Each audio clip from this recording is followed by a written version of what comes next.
Ég held að komi fólki talsvert mikið á óvart hvað þetta notalegt samfélag, hvað mikið að vera og það auðvelt að kynnast, það auðvelt að verða hluti af mannlífinu þarna.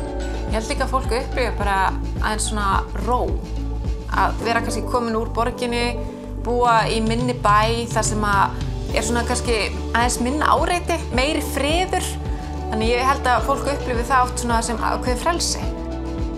Mér finnst alveg frábært þegar ég fer út að ganga með hundinn að geta gengið inn í gesthúsaskóg sem hérna grænt svæði í miðjum bænum og geta gengið upp á hólinn sem að Selfyssingar kalla Stóra hól, horft yfir bæinn og sé alla fjallasýnina og þetta svo, þú upplifir svo á svo yndislegan hátt að þú ert komin í náttúruna.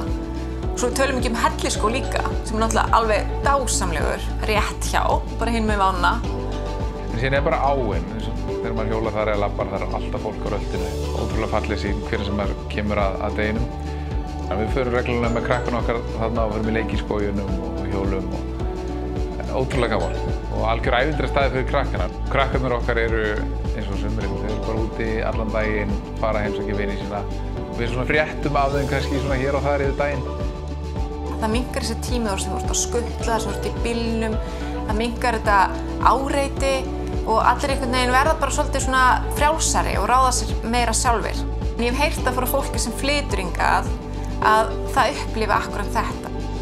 Ég heiti Gunnar Stella.